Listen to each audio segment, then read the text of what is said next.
여러분 안녕하세요. 행복한 노후를 준비하는 금태연구소의 박정현입니다. 자, 지난주에는 모처럼 만에 국내에서 이 코스닥 시장을 중심으로 주식시장에 큰 폭의 조정이 나타났는데요. 그동안 2차전지 중심으로 가파른 상승세를 보였던 주식시장이 밸류에이션 부담을 느낀 가운데 미 연준의 매파적인 발언들이 알려지면서 조정의 빌미로 작용을 한 것 같습니다. 자, 이 가운데 최근 미국에서는 부채 한도 협상을 둘러싸고 공화당과 민주당 간의 이견이 상당히 두드러지고 있는데요. 과연 최근 시장의 흐름이 단순한 조정에 그칠 것인지 아니면 그동안의 상승 흐름이 일단락된 것인지 오늘 영상에서 자세하게 짚어보도록 하겠습니다.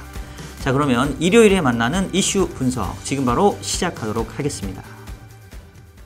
자, 먼저 최근 시장 흐름 차트로 먼저 보도록 하겠습니다. 말씀드렸던 것처럼 지난주에 사실 미국 증시는 한 약보합 정도고 중국 증시도 그렇게 큰 폭의 하락 조정은 아니었는데 우리 시장의 조정이 좀 세게 나타났습니다. 코스피가 1% 하락한 반면에 그동안 가파른 상승세를 보였던 코스닥이 3% 후반대의 하락률을 보였는데요.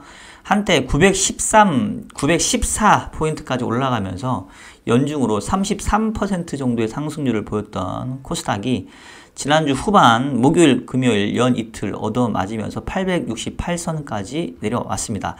아직은 연중으로 연초 이후에 상승률이 28% 정도 되기 때문에 그럼에도 불구하고 시장은 여전히 조금 강한 흐름은 유지하고 있긴 하는데 일단 차트 자체가 지난번에도 한번 3월에도 한번 크게 얻어맞았던 적이 있었기 때문에 둘 중에 하나겠죠. 이렇게 얻어맞고 다시 아름다운 조정을 보고 가파른 상승세를 재개할 건지 아니면 지금 길게 보게 되면 지금 거의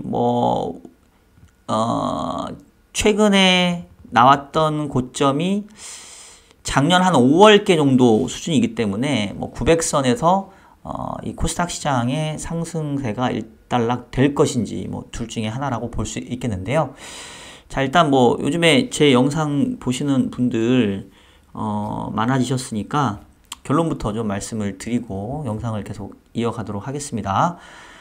일단 제 결론은 제가 지난주부터 신규 투자는 조금 말리고 싶다라고 말씀을 드렸잖아요. 저는 단기적으로 고점은 좀 봐가는 모습으로 생각을 하고 있습니다. 자, 일단 그렇게 보는 이제 이유를 말씀을 드릴 텐데 그 이유를 말씀드리기 전에 여러분 이 시점에서 좋아요 한 번씩 눌러주시고요. 댓글도 좀 많이 달아주시길 바라겠습니다. 자, 제가 지난주부터 올해 상고하저 그림을 좀 봤었고 일단은 예상대로 상반기 좀 많이 강한 모습을 좀 보여주고 있는데 하반기 가면 조금 걱정스럽다. 그리고 최근에 상승률로 봤었을 때는 시장이 어느 정도 조금 밸류에이션 부담을 느끼고 있고 그리고 무엇보다도 올해 상반기 시장의 강세 요인으로 봤던 이 인플레이션에 대한 진정 그리고 그로 인해서 연준의 통화정책 사이클이 금리 인상을 중단하고 잘하면 연내 금리 인하도 볼 수 있을 거다. 이게 바로 상반기 강세의 주요 동력이 될 거다라고 말씀을 드렸는데 지난주에 기대 인플레이션이 다시 슬금 올라오면서 이제는 그러한 모멘텀이 일정 부분 이제 다 반영된 게 아니냐라는 생각을 하고 있습니다. 지난주에 발표됐던 지표 중에 미시간대 지지난주 발표됐던 지표 중에 미시간대 소비자 신뢰에서 12개월 기대 인플레이션이 3.8에서 4.6까지 가파르게 지금 상승을 하면서 이게 인플레이션이 이렇게 쉽게 잡힐 만한 성격의 것은 이제 아닌 것으로 보인다라는 말씀을 좀 드렸었는데요. 실질적으로 물가는 제가 여러 번 말씀을 드렸습니다만은 저는 여전히 미국의 물가 상승률은 연말까지는 계속 하락할 걸로 보고 있습니다. 그래서 지금 다음 주에도 이벤트 중에 보면은 다음 주에 지금 월말이다 보니까 주요 지표들 많이 나와요. 다음 주 금요일 날 또 미국의 이제 PCE 데이터가 나오게 되는데 CPI하고 PCE 차이는 제가 여러 번 말씀을 드렸죠. 조금 더 현 상황의 물가를 빨리 반영하는 게 PCE 물가다. 실제 소비자들이 지출하는 개인 소비 지출 물가가 더 현재 상황의 물가를 정확하게 표현해주고, 그래서 연준도 CPI보다는 PCE를 이 물가 수준을 책정하는 주요 지표로 보고 있습니다. 그런데 우리가 PCE보다 CPI를 중요하게 생각하는 이유는 CPI가 먼저 나오니까 대충 CPI를 보면 물가 흐름을 알 수 있으니까 이제 시장에서는 CPI로 일정 부분 물가 흐름을 먼저 판단을 해버리니까 이제 PCE에 대한 좀 민감도가 좀 떨어지는 부분인데, 근데 지금은 조금은 따로 봐야 되긴 합니다. 왜냐하면 그 CPI는 빨리 떨어지고 있는 반면에 PCE는 떨어지는 속도가 조금 더뎌요. 왜냐면 CPI는 주로 약간 에너지 쪽에 의존도가 조금 높은 것 같습니다. 그래서 PC도 떨어지고 있기는 합니다만은 뭐 CPI처럼 막 급락하는 형태는 아닌 상황이고요. 그리고 뭐 더더군다나 연준이 생각하는 코어 PC는 아직도 4%대 중반 의 모습을 좀 보이고 있어서, 그 우리가 눈으로 보는 CPI가 빨리 떨어지니까 시장에 있는 참가자들은 이제 인플레이션 끝났나 보다. 이제 그 연준의 금리 인상도 이제 일단락되고, 이런 상황이면 이제 빠르면은 뭐 연말부터는 금리 인하가 있을 거다. 뭐 이제 이런 기대감들을 충분히 가져갈 만한 거죠. 그래서 그게 시장에 반영돼서 이미 뭐 국채 10년 같은 경우는 4.3 갔던 게 지금 3.5%고, 국채 2년짜리도 지금 5.1 갔던 게 지금 4.17밖에 안 되는 거죠. 심지어 현재 미 연준의 기준금리가 상단이 5%고, 요번에 5월 3일 날 있는 FOMC에서 현재로서는 25bp의 인상 가능성이 거의 지금 8, 90%거든요. 지금 차트 업데이트가 조금 늦게 되고 있는데 곧 나오겠죠. 나와라. 얍. 네, 나왔죠. 89%. 지금 거의 뭐 90%니까 이미 5월 3일 날 25bp 금리 인상 한다라는 거 모든 사람들이 다 공감하고 있다는 얘기예요. 그래서 기준금리 상단이 5.25가 곧 조만간 될 텐데, 그럼에도 불구하고 2년짜리가 보시는 것처럼 5.25 대비 낮은 4.17밖에 안 된다. 거의 100bp 낮다. 10년은 뭐 3.5밖에 안 된다는 얘기는 시장에서는 이미 금리 인하를 이제 기정사실로 하고 이제 반영했다라는 거죠. 그래서 제가 보기에는 상반기에 강세의 주요 모멘텀으로 봤던 물가의 빠른 하락, 그로 인한 통화 정책의 변경 가능성, 즉 흔히 말하는 연준의 피벗에 대한 부분들은 이미 시장에 풀리 반영이 됐다라고 생각을 하고 있고요. 그것 때문에 시장이 더 세게 가기는 저는 조금은 이제 한계 상황에 이르렀다고 봅니다. 더 갈 수는 있지만 이 모멘텀 자체는 조금 떨어지는 이런 모습으로 저는 좀 생각을 하고 있고요. 달러와 인덱스를 보면은 대충 그 모습이 나올 것 같아요. 지금 보시면 달러 인덱스 기준으로 작년 9월에 115까지 갔던 인덱스가 지금 101.70까지 내려와 있는데, 이게 한때 100.7 거의 100까지 내려왔다가 지금 살짝 꼬리를 틀려고 하고 있습니다. 제가 봤을 때는 이제 100 이하로 가냐 마냐가 변곡점인 것 같은데, 실제로 연준의 금리 인하가 현실화되지 않는다라고 하면 100 이하로 가는 거는 조금 무리한 것 같고요. 지금 앞서도 얘기했던 것처럼 여전히 그 기대 인플레이션이 높은 수준을 보여주고 있고, 그리고 미 연준이 중요하게 생각하는 PCE 물가, 특히 그 중에서도 코어 PCE 물가가 여전히 높은 수준을 유지하고 있는 것을 감안해보면 시장이 기대하는 것처럼 빠르게 금리 인하가 현실화될 가능성은 저는 희박하다라고 보고 있습니다. 자, 그런데 채권 시장은 우리가 생각하는 것보다는 훨씬 똑똑하다라고 말씀을 드렸고요. 특히나 이제 저 같은 경우는 뭐 금리는 경제의 미래를 알고 있다라는 베스트셀러를 예, 죄송합니다. 예, 하여튼 제가 쓴 책 중에 금리는 경제의 미래를 알고 있다라는 책도 있잖아요. 이제 그 책에서도 보면 결국 이 장단기 금리 차, 그리고 금리의 역전은 이 경기 침체를 예고하는 거고, 장기 금리가 단기 금리보다 낮다라는 얘기는 조만간에 금리 인하가 현실화될 거다라는 이 시장의 어떻게 보면 동물적인 감각에 의한 본능이다.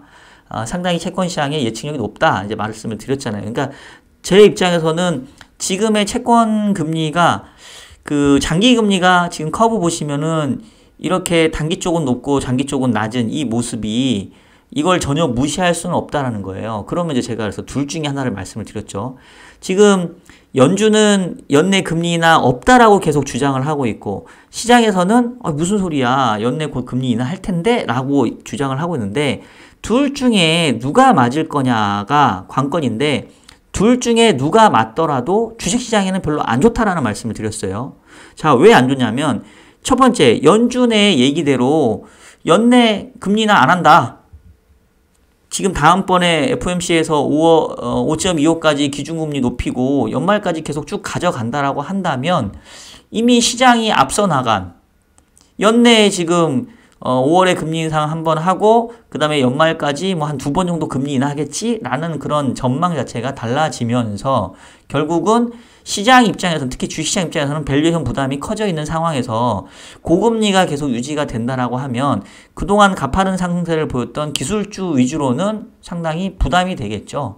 그러니까 그렇다고 한다면 이제 추가 상승이 제한되는 형태, 뭐 아마 보합 박스권 등락 정도 내지는 그동안에 상승한 부분을 일정 부분 뭐 되돌리는 뭐 이런 정도, 그리고 달러화도 약했다가 소폭 강해지는 뭐 이런 모습들이 나타나겠죠. 그래서 연준의 말대로 간다고 하면 시장엔 좋을 게 없어요. 이제 이 부분은 대부분 공감하실 거고. 자, 그러면 아니 시장의 기대대로 금리 인하가 이루어지는 것도 왜 그건 악재냐? 이거는 제가 봤을 땐 더 문제예요. 왜 더 문제냐면 지금 물가가 근원 PCE 기준으로 4% 중반대를 유지하고 있고 CPI는 기저효과 때문에 6월 말까지는 제가 매우 가파르게 떨어질 거라고 말씀을 드렸어요. 자, CPI 지금 데이터가 여기가 지금 안 보이는데 잠깐 미국 CPI 좀 열어놓고 다시 말씀드릴게요. 자, 이게 미국의 CPI 전년동기 상승률인데 지금 지난달에 5%까지 떨어졌고 지금 이 속도면 뭐 잘하면 6월 달에는 2%대까지도 저는 갈 수 있다라고 계속 말씀을 드리고 있어요. 자, 그래서 실질적으로 5월 FOMC에서 25bp 금리 인상하고 연준은 이제는 당분간은 금리를 올리지 않고 이제 지켜보겠다라는 쪽으로 이제 갈 것 같은데 문제는 더 이상 금리를 인상은 안 할 수 있다 하더라도 금리 인하를 하려면 연준 인사들이 얘기하는 것처럼 미국이 2%대 물가 상승에 안착하는 모습들을 보여줘야 된단 말이에요. 그러면 이 코어 PCE가 2%대까지 내려와야 되는데 그러려면 시간이 걸려요. 그리고 적어도 올해 연말까지는 그렇게 나타나기가 어렵습니다. 그리고 기저효과가 올해 6월까지는 물가를 떨어뜨린 요인이지만 하반기에는 이제 기저효과가 사라지거든요. 그러니까 뭐 그것 때문에 더 올라가지는 않는다 하더라도 하반 경직성이 있을 거란 얘기죠. 그러면 물가만 봤었을 때는 연준 입장에서는 금리를 인하할 만한 하등의 이유가 없습니다. 자, 그럼에도 불구하고 시장이 기대하는 것처럼 연내 금리 인하가 나타나려면 그럼 무슨 일이 생겨야 되냐면 물가에 대한 우려를 압도할 정도로 뭔가 안 좋은 일이 생겨야 돼요. 즉 예를 들면 뭐 급격하게 다시 뭐 SVB와 비슷한 금융기관에 뭐 파산 같은 게 있던가 뱅크런 같은 게 있던가 아니면 갑자기 이 금융 안정을 저해할 만한 뭔가 이벤트가 나타나던가 아니면 갑자기 경기가 엄청나게 침체되던가 뭐 이런 것들이 나타나야 된다는 얘기죠. 그러면 그런 상황이 벌어지면 아무리 금리를 인하한다 해서 그게 과연 주식시장에 좋겠냐 이거예요. 한 번은 두드려 맞지 않겠냐라는 거고, 그리고 그런 위기와 비슷한 상황이 벌어지면 달러화가 절대 약하지 않습니다. 달러화가 다시 강해질 수 있어요. 그러면 특히 국내 같은 경우에 올해 시장이 보세요. 한국 시장이 미국 시장보다 지금 보시면 그 YTD로 다우는 2% 올랐고 나스닥 15% 올랐습니다. 근데 보시면 코스피는 14% 올랐고 코스닥 28% 올랐어요. 왜 이렇게 많이 올랐냐는 거예요. 가장 큰 그 모멘텀은 결국은 달러 약세인 거죠. 달러 약세 기에 보면 항상 신흥국들, 그 중에서도 제조업의 가장 어떻게 보면은 선봉에 서 있는 한국 시장이 항상 강한 모습을 보여줍니다. 그래서 국내 주식시장이 선방했다라고 저는 보여지는데, 만약에 지금 시장에서 기대하는 금리 인하가 현실화된다는 얘기는 물가가 안정되지 않은 상태에서 뭔가 쇼크나 이벤트와 같은 일이 벌어져서 그래서 어쩔 수 없이 연준이 아이고 빨리 금리라도 낮춰줘야 되겠지 이런 상황에서 나타나는 금리 인하일 가능성이 높기 때문에, 그렇다고 하면은 다시 위험 선호가 아니라 안전 선호 현상이 나타나기 때문에 주식시장 입장에서는 좋을 거 하나도 없다. 오히려 연준이 고집하는 대로 금리를 인하 안 하는 환경이 차라리 계속 경기가 그나마 괜찮은 상황이고, 그렇지 않고 정말 연준의 바램과는 다르게 시장의 예상대로 금리가 인하되는 환경은 저는 주식시장에서는 더 큰 악재라고 생각합니다. 그래서 그런 부분들을 감안해 봤을 때 지금 가격대에서는 이제는 위로 더 볼만한 여지가 많지 않아 보인다는 얘기예요. 그런 가운데 지난주에 지금 한번 얻어맞았죠, 지금. 약간 제가 봤을 때는 기스가 난 것처럼 보여져요. 특히나 2차전지 중심으로 해서 지난주에 조금 조정폭이 컸는데, 되게 재밌는 게, 최근에 2차전지, 중심으로 주가가 오를 때 같이 올라간 ETF가 있어요. 뭐냐면 코덱스 건설 ETF인데, 여러분 이거 아십니까? 요즘에 그 부동산 시장도 안 좋은데 왜 건설 ETF가 왜 좋았겠어요? 이 건설 ETF의 이 종목 구성을 보면 되게 재밌는 게 뭐가 제일 1등으로 가 있냐면 보세요. 포스코 퓨처엠이 거의 23%, 30%예요. 지금 지난주에도 보게 되면 타이거 200건설, 코덱스 건설이 4%, 3%대의 지난주에 시장 안 좋은 가운데서도 상승세를 보였거든요. 왜냐면 이제 지난주에 보면은 에코프로를 중심으로 해서 그동안 상승했던 종목들 조금은 이제 많이 조정받고 포스코 계열 중심으로 많이 올랐잖아요. 그래서 전체적으로 2차전지 섹터가 나쁘진 않았습니다. 근데 이제 특히나 이 포스코 관련해서도 포스코 이 퓨처엠, 이게 기존에 아마 포스코 케미칼이었을 거예요. 요거가 편입되어 있는 ETF가 좋은데 지금 차트가 이래요, 지금. 지난주 금요일날 살짝 조정받긴 했는데, 자, 그런데 참고로 여러분, 요번 주에 포스코 퓨처엠의 실적이 발표됩니다. 목요일날 아마존, 인텔이 미국에서 발표되고 한국에서는 삼성전자와 포스코 퓨처엠 기업 실적이 발표가 돼요.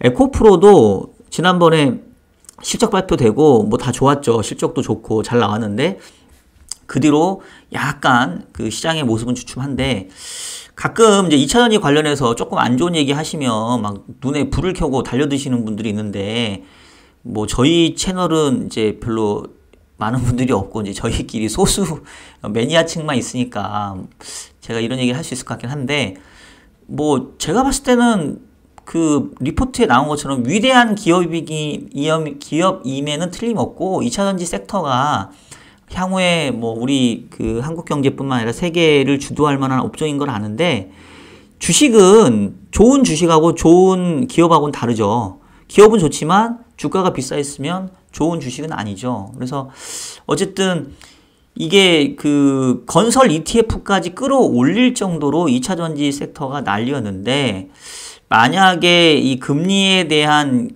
기본 가정치가 틀어진다고 한다면 성장주에 대한 부분들 상당히 밸류에이션 부담이 생길 수 있다고 생각을 합니다. 그래서 특히 지난주에도 보게 되면 바이오나 헬스케어 요런 쪽 게임 주로 성장주 중심으로 주가가 좀 많이 빠졌거든요. 그래서 제가 봤을 때는 일단은 그동안 코스닥 시장을 중심으로 했던 가파른 상승세는 저는 개인적으로 좀 일단락 되지 않았나. 여기서 한번 접고 다시 올라간다 하더라도 추가적인 상승 여지는 저는 그렇게 크지 않다라고 보여집니다. 잘해야 한 950선 정도 수준을 보고 있고요.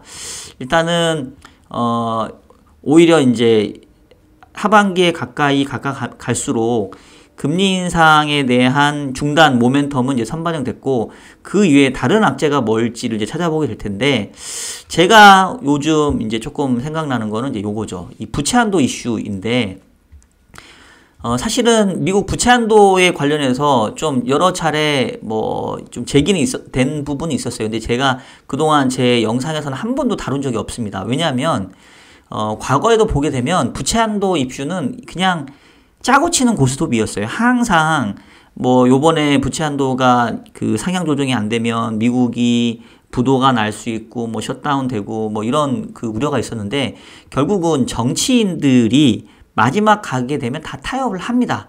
그래서 결과적으로는 짜고 치는 고스톱이었기 때문에 저는 그렇게 크게 중요하게 생각하지 않아서 이제 언급을 안 드렸는데, 요번은 조금은 상황이 심각한 것 같아요. 일단은 지금 요 차트가 뭐냐면 미국의 CDS 프리미엄 1년짜리입니다. 지금 보시는 것처럼 역사상 최고치를 경신을 했어요. 지금 120이면 1.2%거든요. 그러니까 미국의 국채를 거래함에 있어서 부도가 날 것 같은 거에 대한 그 보험료가 1.2%라는 거예요. 내가 100억 원어치를 투자를 하게 되면 1억 2천만 원은 그 보험료로 내고 부도 위험을 해치하려면 낸다는 거죠. 이 미국채가 전 세계에서 제일 안전하다고 생각되는데 1.2%면 매우 높아진 거죠. 그전엔 얼마였냐? 0.2%밖에 안 됐어요. 그럼 100억이면 한 2천만 원 정도. 뭐 사실은 되게 의미 없는 숫자죠. 자, 1년짜리는 그렇고 5년짜리가 조금 더 시장성이 있는데 지금 52bp, 그러니까 0.5% 정도예요. 그러니까 100억을 투자를 하려면 0.5%니까 5천만 원 정도 보험료를 내고 미국채가 부도가 나면 보상을 받을 수 있는 거니까 여전히 숫자가 낮긴 하는데 문제는 레벨입니다. 자, 이 미국의 부채 한도 이슈가 문제가 됐던 가장 최근 사례가 바로 2011년도였죠.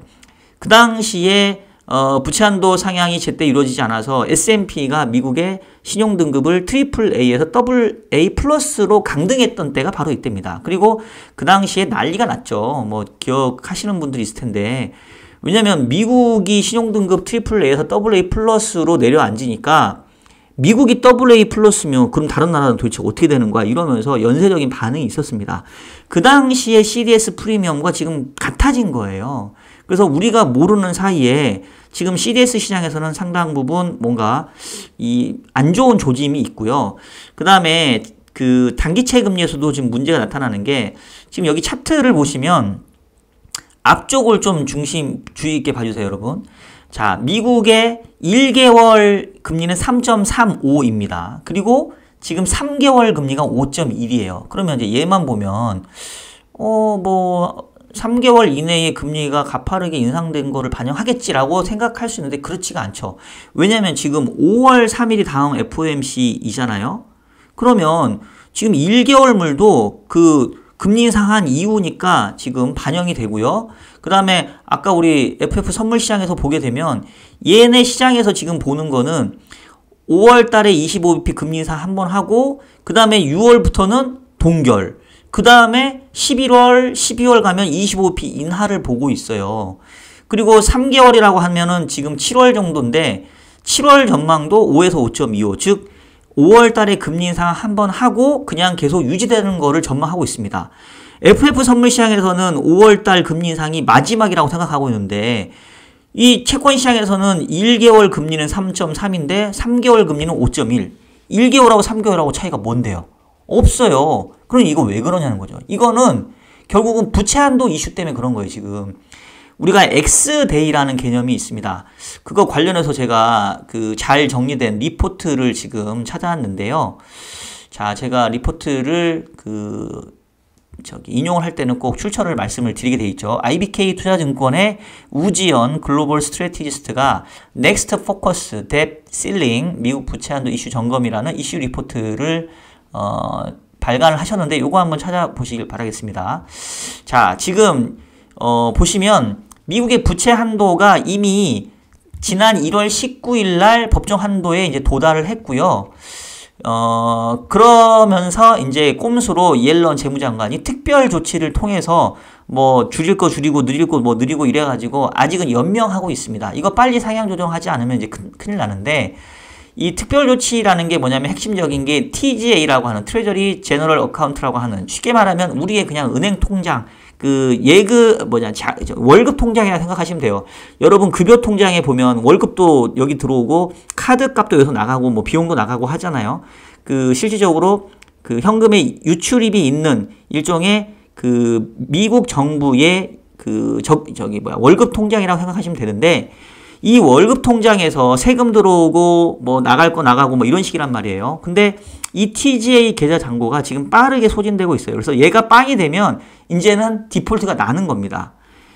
그래서 얘가 빵이 되는 시점이 언제냐라고 했었을 때 그거를 우리가 X 데이트라고 이제 부르더라고요. 즉 TGA 잔고가 이제 마이너스가 되는 순간인데 이거에 대해서 이제 사람들이 좀 분분해요. 근데 옐런 재무장관은 X데이트, 즉 TGA의 잔고가 빵이 되는 날짜를 6월 5일 정도로 봅니다. 그리고 투자은행들은 아니다. 한 8월에서 11월 정도 될 거다. 대충 그래서 6월에서 8월께 정도가 이 TGA 잔고가 빵이 되는 순간으로 생각하고 있어요.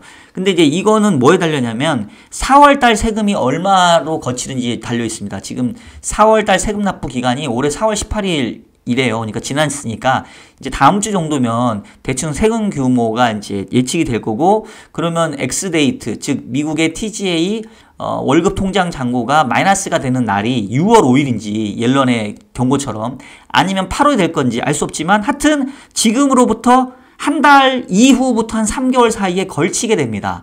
그러다 보니까 지금 보시면 이 수익률 곡선상에서 1개월짜리 금리는 최근에 경기에 대한 불안 요인 때문에 낮지만 3개월짜리는 높은 거죠. 왜냐하면 미국 재무부가 디폴트가 난다는 얘기는 빚을 못 갚는다는 얘기예요.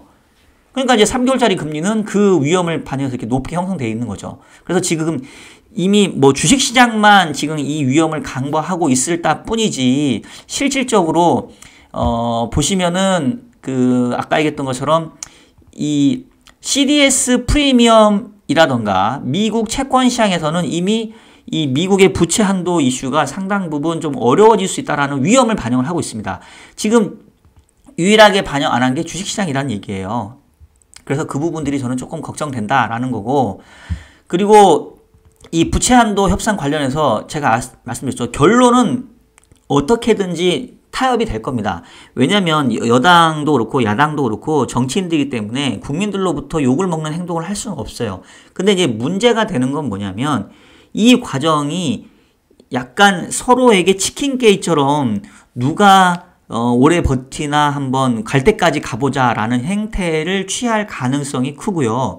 지금 X데이트가 6월이 될지 8월이 될지는 모르겠지만 가뜩이나 이제 6월이나 8월이면 이 미국의 물가도 저점 찍고 그 다음에 금리 인상 종료에 대한 환호감도 다 반영된 이후예요.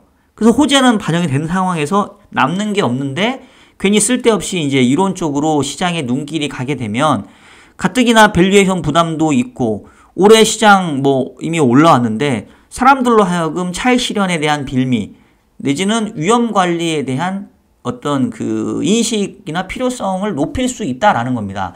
실질적으로 지금 공화당하고 민주당은 아주 말폭탄이 장난이 아니에요. 지금 바이든 같은 경우는 공화당의 정신 나간 부채 상환 확대 협상안을 강경 비난하는데, 왜냐하면 공화당의 메카시 하원 의장이 그 내년도를 예산하게 되면 내년도 예산을 깎는다는 전제 조건 하에 1년 동안 부채 한도 협상 유예하자 뭐 이런 얘기를 하고 있어요. 했더니 바이든은 말도 안 된다. 무슨 헛소리냐 이제 이러고 있고요. 그러다 보니까 지금 뭐 우리는 한국에 있으니까 별로 크게 뭐 우려를 안 하지만 미국에서는 꽤 지금 심각하게 보고 있는 상황입니다. 그래서 결론적으로 제가 봤을 때는 부채 한도 이슈는 결국은 타결이 될 거지만 타결이 되기까지 진통을 겪을 가능성이 크고, 그런 상황에서 가뜩이나 밸류에이션 부담 높아져 있고 금리 인상에 대한 중단 기대는 5월 3일이면 제가 봤을 때 만세하고 잠깐 좋은 다음에 이제 그 다음에는 오히려 재료 소멸이 될 가능성이 커요. 자, 이 가운데 한 가지 더 찝찝한 게 뭐냐면 국내에서는 지금 최근에 이 신용잔고 추이가 상당히 많이 높아졌습니다. 지금 보시면 신용잔고가 20조를 지금 돌파를 했고요. 얘가 지금 이 막대 차트로 올라오는 게 신용잔고죠. 특히나 지금 거래소보다 코스닥의 신용잔고가 더 높아요. 거래소의 신용잔고는 9조 5천억대인데 코스닥은 지금 10조 5천억대입니다. 지금 보시면 쭉 연초부터 엄청나게 늘어났잖아요. 그래서 이 코스닥 시장의 강세를 이끌었던 게 이런 또 신용잔고가 좀 역할을 한 것 같은데, 신용잔고라는 건 뭐겠습니까? 결국은 레버리지죠. 빌려서 투자한 거 아니에요. 그러면 그만큼 이 호재나 악재에 대한 민감도가 큰 거죠. 그래서 뭐 하나 짱돌이 날라오면 또 의외로 이 신용잔고가 풀리게 되면 강한 충격을 또 받을 수도 있다라는 얘기입니다. 이게 뭐 풀릴지 안 풀릴지는 저도 잘 모르겠지만, 그래서 저는 이제 운용하는 사람이니까 저 같으면 그래요. 항상 제가 투자를 할 때는 위험과 기대 수익을 비교하거든요. 근데 제가 봤을 때는 지금 가격대에서는 업사이드 포텐셜은 뭐 끼케야 코스닥 뭐 한 950선, 뭐 코스피는 한 2600 정도 수준이어서 거의 이 정도면 이제 그 목표가에 거의 다 다다랐는데, 이 상태에서 호재는 이제 어느 정도 반영이 다 된 것 같고 반면에 악재는 이 부채한도 협상에 관련된 불확실성도 있어 보이고, 그 다음에 이제 마침 개인들이 신용잔고도 많이 쌓았고, 뭐 이런 상태에서는 위험관리 해야죠. 여기서 설령 더 먹는다 하더라도. 그래서 지금 다음 주에 당장 뭐 시장이 망가지고 뭐 큰 조정이 오고 뭐 그거는 아무도 알 수가 없죠. 하지만 일단 저는 지금 5월 포트를 다음 주에 말씀을 드릴 텐데, 저는 제가 지난주부터도 추가 신규 투자는 좀 말리고 오히려 크게 이익 난 거는 조금씩 잘라주는 게 좋을 것 같다고 말씀드렸는데, 이익 난 거 위주로는 저는 조금씩 차익 실현을 하는 게 지금은 현명한 투자가 아닌가 싶고, 그 다음에 다시 또 조정받으면 다시 살 기회가 있죠. 항상 투자라는 거는 우리가 단타를 치자라는 게 아니라 현금 비중을 늘렸다가 줄였다. 그리고 특히나 우리는 자산 배분을 하는 투자를 한단 말이에요. 우리 연금 투자는 몰빵을 지향하지 않습니다. 저희는 안전하게 많이 먹고 많이 터지는 게 아니라 꾸준하게 이 수익을 쌓아가는 투자를 해야 되기 때문에, 지금 상태에서는 저는 오히려 이제 주식보다는 다시 채권의 비중을 다시 또 높여야 되는 시점이 좀 온 게 아닌가라는 생각을 좀 하고 있습니다. 그래서 제가 포트폴리오 관련해서는 다음 주 5월 달 포트폴리오 리밸런싱 전략 영상에서 좀 더 자세하게 다루도록 하겠고요. 일단 시장에 관련된 얘기는 신규 투자 말렸었는데 이제는 차익 실현을 생각해 봐야 될 때다. 호재에 대한 부분들은 상당 부분 선반영됐고 악재에 대한 부분들은 조금 반영이 덜 된 것 같다. 이런 말씀 드리면서 오늘 영상은 여기서 마치도록 하겠습니다. 자, 여러분 지금까지 일요일에 만나는 이슈 분석 보내드렸고요. 최근에 여러분들이 댓글도 많이 남겨주시고 좋아요도 눌러주셔서 저도 기분 좋게 영상 만들고 있습니다. 근데 제가 영상을 찍는 이유는 사실은 저를 위한 거예요. 어차피 저는 운용을 해야 되고 의사결정을 해야 되기 때문에 주말에 이렇게 시장 한 번씩 쫙 리뷰하면서 저도 향후에 제 포트를, 그러니까 제 개인적인 투자도 그렇고 회사 자금 운용도 어떻게 할 건지 이제 고민하고 있는데, 그러다 보니까 저희 방송이 조금 불친절하고 여러분들 보시기에 뭐 이렇게 좀 다른 방송에 비해서는 재미없을 수 있습니다. 근데 뭐 어쩔 수가 없네요. 뭐 기본적으로 제가 막 유튜브를 열심히 할 수 있는 상황도 아니고, 하지만 이제 제가 고민하는 것들을 저도 공부도 하고 여러분들께 공유하는 것도 또 뭐 나름 선한 영향력을 끼치는 게 아닌가 싶어서 하고 있으니까요. 어쨌든 저를 응원해 주신다면 많은 댓글 또 좋아요로 여러분들의 마음을 표현해 주시기를 바라겠습니다. 자, 그러면 오늘 영상은 여기서 마치도록 하겠고요. 저는 다음 주에 5월 포트폴리오 리밸런싱 영상으로 여러분들 찾아뵙도록 하겠습니다. 여러분 다음 주에 뵐게요.